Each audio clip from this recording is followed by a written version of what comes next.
ወደ ገላትያ ሰዎች ምዕራፍ 6 ወንድሞች ሆይ ሰው በማናቸውም በደል እንኳ ቢገኝ መንፈሳውያን የሆናችሁ እናንተ እንደዚህ ያለውን ሰው በየዋሃት መንፈስ አቅኑት።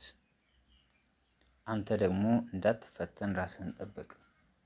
ከእናንተ እያንዳንዱ የአንዱን ሸክም ይሸከም፣ እንዲሁም የክርስቶስን ሕግ ፈጽሙ።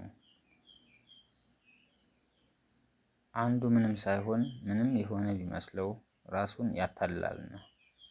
ነገር ግን እያንዳንዱ የገዛ ራሱን ሥራ ይፈትን። ከዚያም በኋላ ስለ ሌላው ሰው ያልሆነ ስለ ራሱ ብቻ የሚመካበትን ያገኛል።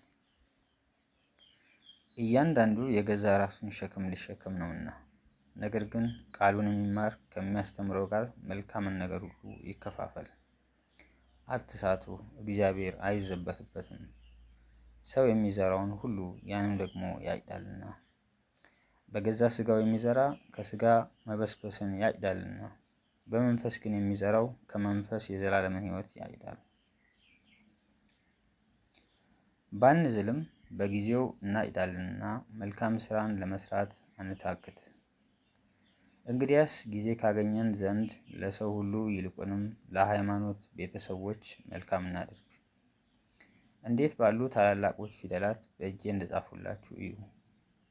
በሥጋ መልካም ሆነው ሊታዩ የሚወዱ ሁሉ እንድትገረዙ ግድ አሏችሁ። ነገር ግን ስለ ክርስቶስ መስቀል እንዳይሰደዱ ብቻ ነው። በሥጋችሁ እንዲመኩ ልትገረዙ ይወዳሉ እንጂ የተገረዙቱ ራሳቸው እንኳ ሕግን አይጠብቁም።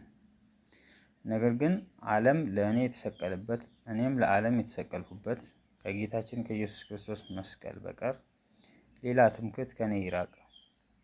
በክርስቶስ ኢየሱስ አዲስ ፍጥረት መሆን ይጠቅማል እንጂ መገረዝ ቢሆን ወይም አለመገረዝ አይጠቅምምና።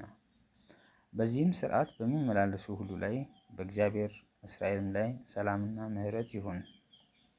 እኔ የኢየሱስን ማኅተም በሥጋዬ ተሸክሜአለሁና ከእንግዲህ ወዲህ አንድ ስንኳ አያድክመኝ። ወንድሞች ሆይ የጌታችን የኢየሱስ ክርስቶስ ጸጋ ከመንፈሳችሁ ጋር ይሁን። አሜን።